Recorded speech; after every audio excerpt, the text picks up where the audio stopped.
Amen. Tunay na sinamahan tayo ng ating Panginoong Diyos. Amen. Tayo ay dadako na sa dalawang bahagi ng gawain ng ating Panginoong Diyos, ang paalala. Ito'y papamunahan ng ating kapatid, walang iba kundi si Sister Joy. Amen. Talakas na palakpak para sa ating Panginoon.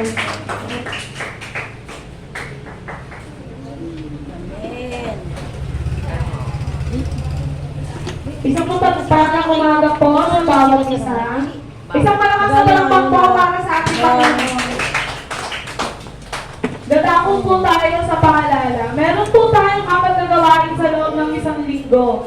Ito po ay Miyerkules ng gabi, 7 to 9, at Biyernes din po ng gabi, 7 to 9. Linggo po ng umaga, 9 to 11, at linggo rin po ng gabi, 7 to 9. At yun lamang po, sa Diyos po ang kapoy. Amen. Yun po yung mga paalala sa linggo. Amen. Meron din po tayong mga Jubilee Night. Amen. Sa unang linggo ng buwan. Amen. Meron po tayong Jubilee Night mamaya. Wala po tayong gawain dito. Doon po tayo lahat sa wala pang venue. Sports complex lang. Amen. Yun po yung ating mga paalala sa night sa linggo. Amen. Tayo ay dadako na sa inagbang bahagi ng gawain ng ating Panginoon Diyos, ang testimony. Amen. Sino po willing mag-testimony yung mga sumama po sa summit? Amen. Talaga sumalagpak para sa ating kapatid na si Kuya, na si Brother Ryan. Na-miss ni Sus Beat. Salamat po sa ating Diyos na buhay kasi masaya po sa amin, sobrang saya po. Doon po na nasa ang saya, ang hirap, pero masaya. Kahit po ako, nagkahiga doon, tuloy pa rin ang laban. Yes! Doon po na nasa sobrang, yun po rin sa amin, doon po na nasa yung pintuan, ang saya sa buhay mo. Kahit mahirap kasi, doon ko lang nasa inyo para akong hinahapon. Yung aking pag-iinga pa, hinahapon ko na lang eh. Sabi ko lang, tulungan mo naman akong Panginoon. Bigyan mo pa ako ng panibagong buhay at lakas. Sabi ko na naman na akong eh. Nagkaroon ng ano talaga ng lakas sa aking buhay. Talagang yung pag-iinga ko pa ng isa na lang eh. Sabi ko lang, tulungan mo naman. Bigyan mo ng lakas, panibagong buhay. Lord, nagkaroon ako bata pa, kaya ko pa. Kaya ko pa, mawala ako, kaya ko pa. Sabi ko, ito na nasayang kasi sa amin. Doon ko na talaga. Hindi kaya tayo, mga kapatid, pag may ano tayo mga event, meron tayong mga summit, yoga, tumawa po tayo para patuloy pa tayo lumago ang bulan sa ating pananampalataya, sa ating spiritual. Amen po. Yan po na lang sa Diyos po ang kapurihan na.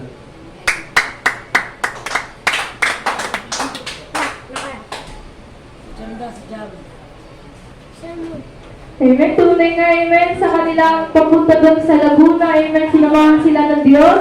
Amen. Napakasaya nila doon. Amen. Sana all. Amen. Tunay nga, amen. Sinamahan sila ng Diyos sa lugar na yun. Amen. Nakawin ligtas. Nakarating ligtas. Amen. Sino mo pong willing magpasalamat sa ating Panginoon Diyos? Amen. Malakas na palakpak para sa ating kapatid na si Brother siya. Amen. Kaya isang pagpalang matapos bawat isa ang boses. Amen. Kaya pagpasalamat ako sa ating Panginoong Diyos kasi napakabait niya. Amen. Sa 4 na araw na pagpunta namin doon, amen, naramdaman ko yung presensya ng ating Panginoon. Kasi sobrang pressure po yung nararanasan ko. Amen. Kasi ako po yung panganay. Saka ako po yung youth leader. Amen. Kasi siyempre kapag youth leader kailangan malakas. Amen. Kaya pilihan ko kay Lord lahat na sinumbong ko kay Lord lahat na nangyayari sa akin. Kaya doon po lalong naranasan kung gaano ko bait si Lord. Amen. Sa habang ng panahon na napakaraming pressure yung namumuo sa puso ko, yung sa lalim ng sakit na nararamdaman ko, amen, lagi akong kinukomfort ng Diyos. Amen. Kasi, dapat kasi pag youth leader malakas eh. Kaya, kapag youth leader, amen, nandun lang ako yun. Amen. Kaya, sa aba ng panahon na lagi na kailangan malakas, amen, yung 4 na araw na ibinigay sa akin ng Diyos, amen, doon ko binigyan ng kahinaan yung sarili ko. Amen, para bigyan ako ng kalakasan ng Diyos kasi, amen, sobrang pressure po yung nararanasan ko. Amen, kaya sa 4 na araw, nagpapasalamat ako sa Diyos, amen, dahil itinabay niya yung pangangailangan namin, amen, dahil, amen, nandun kami nasa leadership kami, pero nag-chat si Mama, amen, may disconnection, amen, sabi ko, amen, nagtiwala pa rin ako sa Diyos, amen, kaya sa atin, bilang isang kabataan, amen, kapag nangihina, amen, kasi hindi lang kami laging malakas, amen, hindi lang kami laging nandito sa harap, nangangaral ng salita ng Diyos, nandun sa labas, ang lakas mangaral sa salita ng Diyos, amen. Amen, may mga oras din na nangihina rin kami. Pero hindi lang kami nagpapahalata. Amen, kasi kung kami mahina, amen, leader mahina, ano ba yung member? Amen, kung nakikita ng member na mahina yung leader niya, edi manghihina rin yung leader, yung member. Amen, kaya bilang isang tagasunod, amen, sa utos ng Diyos, amen, pinangahawakan ko yung pangako ko sa Diyos. Amen, na habang nabubuhay ako, habang may hiningi ako, amen, hindi ako maglingkod sa Diyos. Amen, dahil kung magkasawa tayo sa paglilingkod sa Diyos, amen, lugi ka eh. Amen, kaya sabi niya, di ba, mas okay na nagsasuffer ka na naglilingkod ka sa Diyos kaysa nagsasuffer ka, amen, na hiwalay ka sa Diyos. Amen, kaya sobrang pasalamat ko sa Diyos, amen. Lagi, pag naaalala ko kung bakit pinako si Jesus Christ, amen, para sa akin, amen, sobrang luwang nararanasan ko. Amen, kaya sobrang pasalamat ko sa Diyos, walang hanggang pala salamat, amen, araw-araw, amen, amen, na pagluha, amen, yung nararanasan ko, amen, dahil sa Diyos, hindi dahil sa kalungkutan, hindi dahil, amen, sa bigati, kundi sa pasalamat sa Diyos. Amen, kaya doon ko naranasan sa 4 na araw, na meron plano sa akin si Lord. Amen. Dahil in-isolate ako ng Diyos eh. Amen. Iniwalay ako ng Diyos sa mundo. Amen. Kaya pag iniwalay ka ng Diyos sa mundo, amen, masakit yun. Amen. Isipin mo yung puso mo, amen, nasa mundo. Amen. Isipin mo na lang kapag, amen, yung paa mo, yung kamay mo biglang tinanggal. Amen. Masakit yun. Amen. Kaya, amen, doon ina-isolate ako ng Diyos. Amen. Amen. Bigla ako nawala ng gana sa mga kaibigan ko sa labas. Bigla ako nawala ng gana. Amen, sa mga tao na walang pananampalataya sa Diyos. Amen. Hanggang sa naranasan ko, bigla ko na-realize na, Lord, parang mag-isa na lang ako. Sabi ko, parang mag-isa na lang ako. Yung problema ko, amen, wala akong mapagsabihan. Amen. Yung problema ko, lagi ko na sa sarili ko. Kaya sa 4 na araw, amen, na binigay sa akin ng Diyos na pahinga. Amen, doon ko sinumbong lahat sa Diyos. Amen. Amen. Doon ko sinumbong lahat sa Diyos. Kaya sobrang laki ng pasalamat ko sa Diyos. Amen. Sa kabila ng kalukutan, sa kabila ng nararanasan. Kasi, amen, nakakalungkot din kasi kapag may nawawala. Amen. Di lang alata sa amin na nalulungkot kami pag may nawawala sa inyo. Amen. Masakit sa amin yun, kapatid. Pag may nawawala sa atin. Amen. Kasi, tinuturing namin kayo pamilya. Amen. Pamilya ang turing namin sa inyo. Amen. Kaya sobrang lungkot yung nararanasan namin kapag may nawawala. Amen. Kaya, amen, sobrang pasalamat ko sa Diyos. Walang hanggang pasalamat. Amen. Yung binibigay ko sa Diyos, amen, dahil sa comfort, amen, sa pagpapala, amen, dahil ko balang araw, amen, balang araw, amen, hindi lang ganito ang aabutin natin. Amen. Amen, balang araw, sa kabila ng pag-iyak, pagluha, ng bawat isa na narito, amen, aabutin natin, amen, ang pinakatagumpay na inaasamasan natin para sa simbahan. Amen, kaya, yun naman po ang pasalamat sa Diyos na ito. Laptop. Praise, amen. Totoo po yun. Amen, na lahat ng tao may kahinaan. Amen, pero nang dahil sa Diyos, amen, tayo ay nagiging palakpas. Amen. Malakas na palakpak sa ating Diyos na buhay. Sino ba willing magpasalamat sa ating Panginoon Diyos? Amen.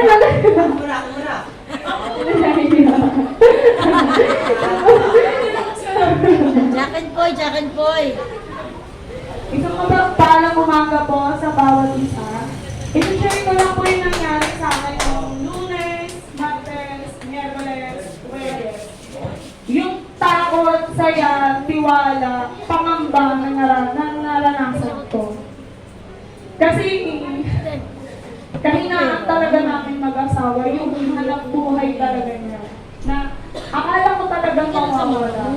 Pero nagtiwala ako sa Panginoon na, Lord, alam ko kung kalooban mo to, tatanggapin ko kahit masakit. Pero, pagsubok lang pala sa amin. Amen. Ganun niya lang yung tiwala namin sa kanya. Kasi yung umiyak na ako, sabi sa akin ni Robert, yung pinakasama ko, mahal mo kang tiyak. Kasi gagawa ng paraan si Lord. Nung makikita ko rin siya ng lulo mo, sabi ko rin, huwag kang mag-ano, huwag kang mahamba. Kasi meron tayong Panginoon na alam naman natin na tutulungan niya tayo. Miyerkules nang sibong ako nung gabi, niluhod ko lahat ito. Jam.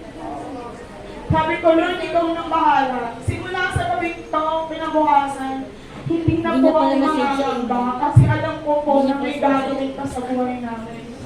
Naiyak ako nung umaga ng web. Uuwi si Robert, sabi niya, ma, eto na.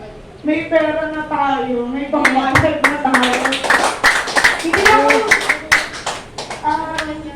ako nakaribo.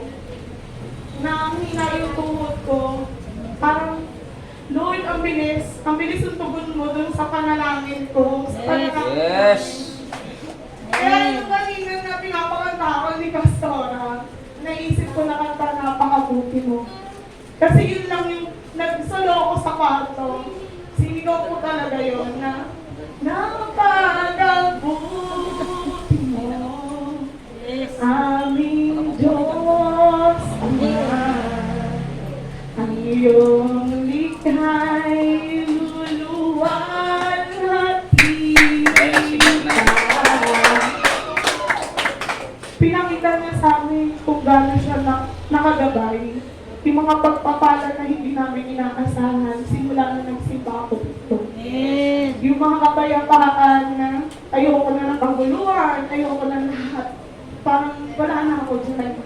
Wala na ako sa kamunduhan. Nandito na ako sa talangin. Kaya, Lord, thank you na may ginamit ka ng isang tao para magbago ako. Maraming salamat sa Diyos sa kapurihan. Amen. Yun po yung ating ng testimony ng ating kapatid. Amen. Sa bawat subok, amen, kasama natin ang Diyos. Amen. Pero sa bawat pagsubok, amen, huwag natin kalimutan na kasama natin ang Diyos sa araw-araw. Ang mga pagsubok na ibigay lang natin sa Diyos. Amen. Dahil sinabi nga sa Santiago 8 verse 13, kapag dumaranas ng pagsubok, huwag sabihin ni naman sinusubo ako ng Diyos. Amen. Dahil ang bawat pagsubok, amen, inaalaw lang ng Diyos yan para i-test tayo. Amen. yung mga pagsubok na yan, amen, galing sa Diablo, amen, tinitignan lang ng Diyos, amen, tinitest lang tayo ng Diyos, amen, sa mga pagsubok na yan. Pero alam ng Diyos, amen, kung hanggang saan ka malakas, amen, pagbigay ng Diablo ng pagsubok, amen, pero hindi mo na kaya, amen, ititigil ng Diyos yan. Pipigilan ng Diyos ang Diablo na huwag mo nang bigyan ng anak ko ng pagsubok dahil hanggang dyan na lang siya. Amen. Kaya ang Diyos napakabuti sa ating mga buhay. Amen. Sige mga willing magpasalamat. Amen. Namalakpak para sa ating willing pastor. Pastor Romnick na Thomas. Siyempre, hindi ako magpapatalo. Amen, hallelujah! Lubos po ako nagpapasalamat sa Panginoon. Amen, una sa lahat, nagdala po ako ng tisyo. Amen, hallelujah! At pag ako yung umiyak, papangit na ako. Amen, ang totoo lang po, amen, pinapatawa ko lang kayo. Tapos na po akong umiyak. Sa apat, amen, na konferensya. Sa apat, amen, hallelujah, doon naubos yung iyak namin. Amen? Sapat na. Amen. Ang yung iyak. Amen. Ibig sabihin, pag dumating po ako dito, manhid na po ako. Amen. Sinabi nga ni Lord, pituan kami doon, pinakita ko yung anak ni Dylan. Amen. Hallelujah. Basta nasaktan ka ba? Manhid na ako. Amen. Pag ikaw ay manhid na, hindi ka na makakaramdam ng sakit. Kasi bakit? Naranasan mo na yun eh. Naranasan mo yun eh. Yun yung nangyari sa ating buhay. Yung sakit, hapdi, binuhos ko yun sa Panginoon sa 4 na araw. Amen, sa leadership summit. Amen. At grabe yung ginawa ng Diyos. Amen, hallelujah. Kung ano yung ginawa ng Diyos. Amen, hallelujah. Buhay ng patotoo. Sabi ko nga, may isang bagay lang akong natutunan. Yung i-test ka. Amen, yung commitment mo. Amen, yung isang bagay na natutunan ko. Amen, na yung commitment mo, yung pangako mo sa Diyos, amen, hallelujah, pag ginawa mo pala yan sa gawain ng Panginoon, sa lingkod ng ating pong Panginoon, parang ikaw ay nag-commitment rin sa Diyos. Amen, dapat po tayong mag-commit ng buhay. Kasi kung wala kang tunay na relasyon sa Panginoon, amen, kahit ikaw ay nakaupo dyan, kahit ikaw ay nakikinig dyan, kung hindi ka talaga, kung wala kang commitment sa Diyos, walang kabuluhan yan. Sabi ng mga ngaral, walang kabuluhan ang lahat ng bagay. Ang tunay na nagpapahalaga sa gawain ng Diyos, yung meron kang commitment, yung ikaw ay dikit sa Diyos, kung ikaw yung nakadugtong. Amen. Kung ang Diyos nasaktan ka rin. At isang bagay, nung pag-uwi ko dito, ito yung pinamasakit. Amen. Nag-trap ako. Ipinakita ng Diyos nung umuwi ako, nung pumunta ako sa bukid. Ito yung bagay na ipinakita ng Diyos kung gano'n napakasakit. Amen.